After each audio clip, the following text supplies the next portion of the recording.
माता पिता को भी कहना चाहता हूं, गुरुकुल के आचार्यों को, विद्यालयों के प्राचार्यों को मैं कहना चाहता हूं, और यहां बैठे हुए युवक और युवतियों को कहना चाहता हूं कि यदि आप स्वस्थ, सुंदर, बलवान बनना चाहते हो, निरोग बनना चाहते हो, बिस्मिल भगत सिंह आजाद के समान यदि अपने भारत की रक्षा करना चाहते हो, तो आज से एक नियम बना लो कि प्रत्येक कन्या को आप बहन कहेंगे और प्रत्येक कन्या दूसरे लड़के को भाई कहेगी।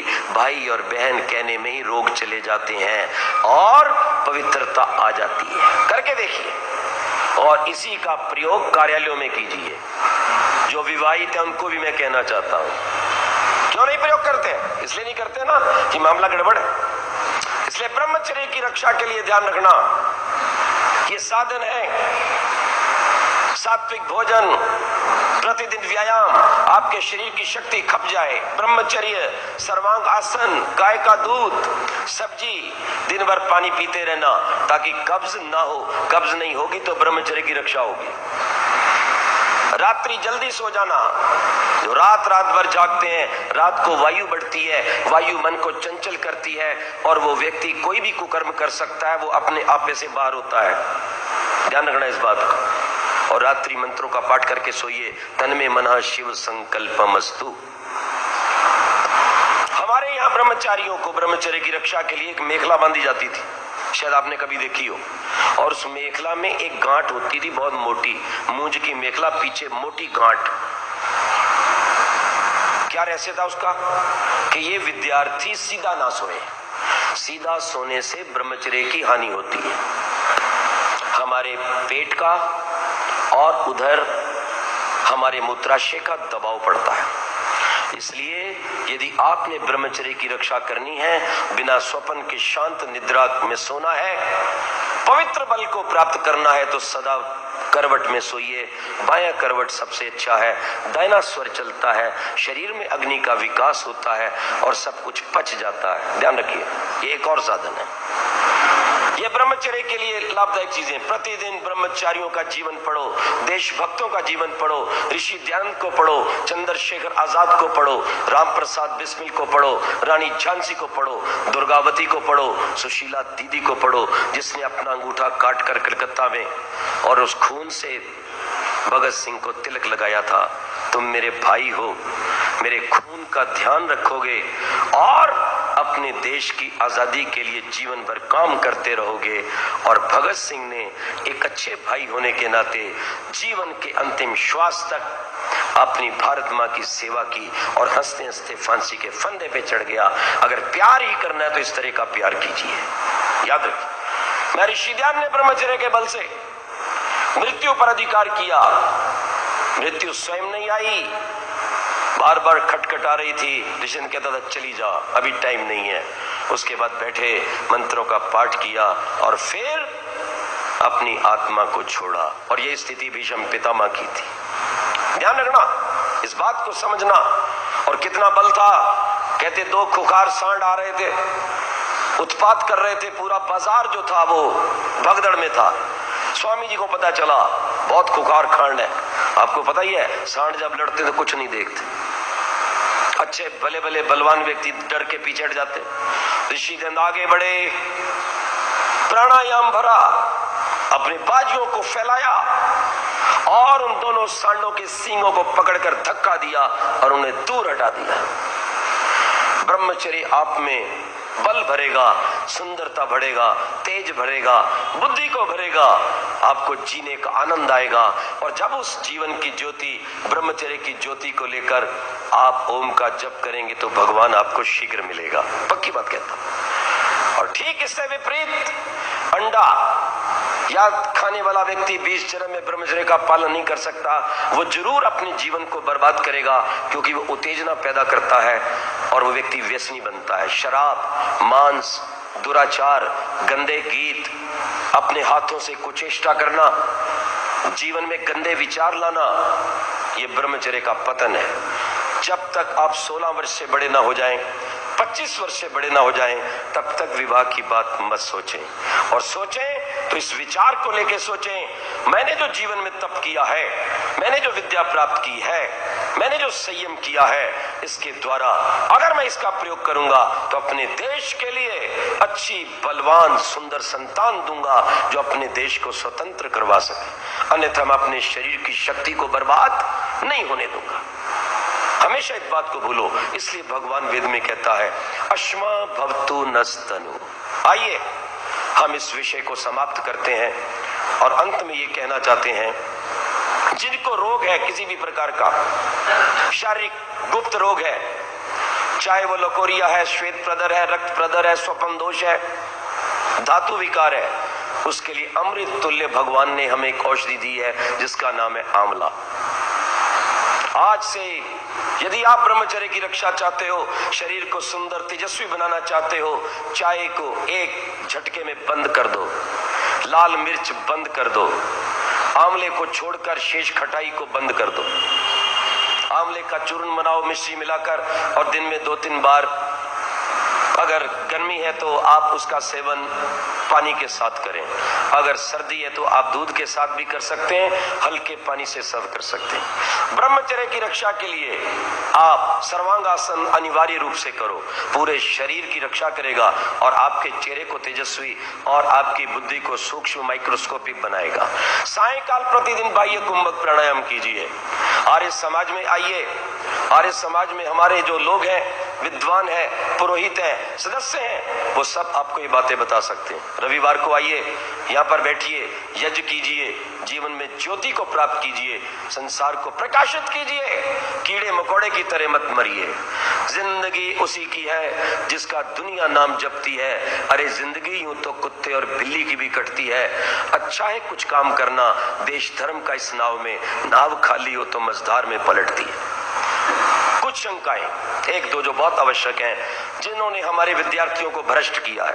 पहली बात, ब्रह्मचर्य की हानि से कोई हानि नहीं, जैसे रोटी खाते हैं वैसे ये काम है। मैंने कहा महामूर्ख, ये रोटी वाला काम नहीं है। रोटी शरीर की आवश्यकता है, वो शरीर में बल बढ़ता है, तेज बढ़ता है, खून बढ़ता है, और इससे कोई चीज बढ़ती नहीं।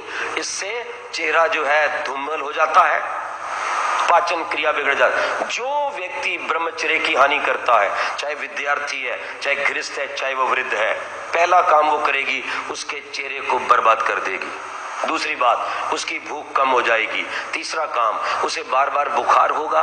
चौथा काम, उसे बार बार सर्दी लगेगी और जुकाम होने लग जाएगा। पांचवा काम, वो पाइल्स का रोगी होगा।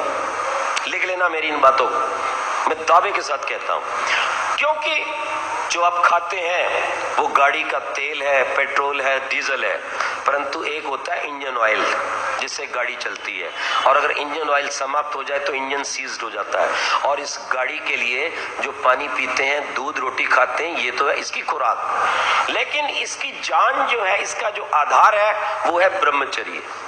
जो इंजन की खुराक है वो ब्रह्मचर्य है। देखो, एक व्यक्ति रक्त देता है, रक्त देने के बाद बैठो भाई बैठो, इसको जूस पिलाओ, इसको दूध पिलाओ, पिलाते हैं कि नहीं?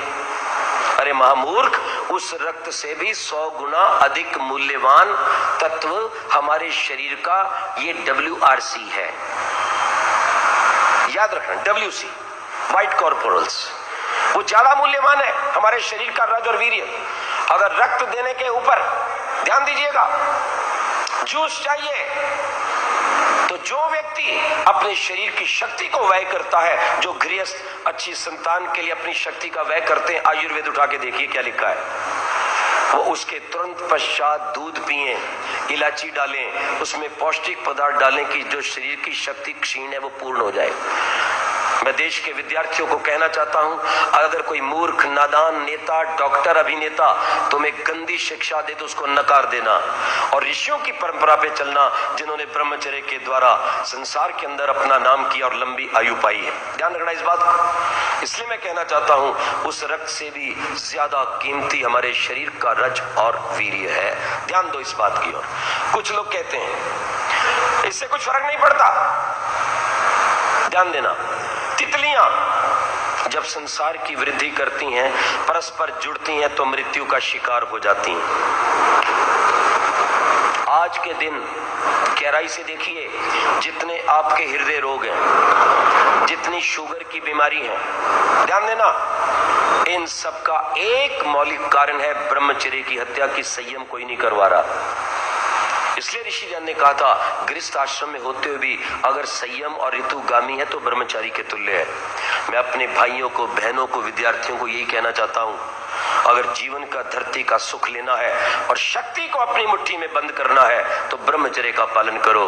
कौन कितना सुंदर है, कौन कितना, किसका चित्र कितना सुंदर है, जितना उसका चरित्र सुंदर है। ध्यान दीजिएगा इस बात को। इसी ब्रह्मचर्य को आज केवल हमारे ऋषि नहीं, विदेशी डॉक्टरों ने भी माना है और उसे जीवन का प्लाज्मा कहा है, जिसके ऊपर ये शरीर खड़ा है, जो विद्युत शक्ति देता है, जो अंदर से चार्ज करता है पूरी बॉडी को। आज जो इतने भयंकर रोग आए हैं, ये आए इसलिए हैं कि ब्रह्मचर्य को विनष्ट किया जाता है। ईश्वर की अपार कृपा हो आप पर। आप अपने भोले शंकर के समान, ब्रह्मा के समान, राम के समान, जिसने 14 वर्ष तक ब्रह्मचर्य का पालन किया, कृष्ण के समान, जिसने विवाह के पश्चात भी 12 वर्ष तक ब्रह्मचर्य का पालन किया। ब्रह्मचर्य महत घोरम तीर्थवादश वार्षिक। मैं ऋषि ध्यान के समान, जिसने जीवन भर ब्रह्मचर्य का पालन किया। राममूर्ति के समान, जिसने ब्रह्मचर्य का पालन करते हुए सैंडो को कहा था, अगर तूने अंडे, मांस, बकरे खाए तो मेरे सामने आओ।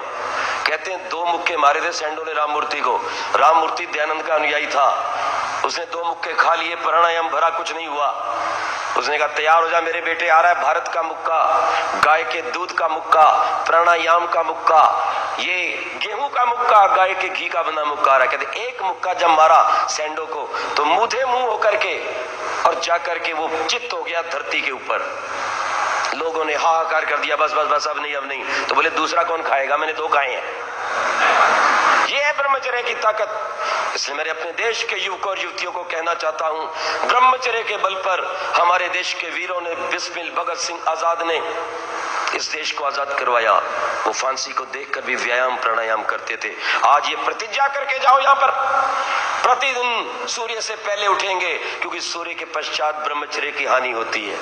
सदा अच्छे विचार रखेंगे, एक क्षण भी व्यर्थ नहीं गवाएंगे, दिन में नहीं सोएंगे। जो दिन में सोएगा वो रात को बच नहीं सकता गिरने से, उसको नींद गहरी नहीं आएगी। इसलिए दिन में नहीं सोएंगे, दिन भर काम करेंगे, व्यायाम करेंगे, अपने जीवन को बलवान करेंगे और अपने देश की शान बनेंगे, जिससे कि आपका देश महान हो, सोने की चिड़िया फिर से ये बन जाए, विश्व का गुरु बन जाए।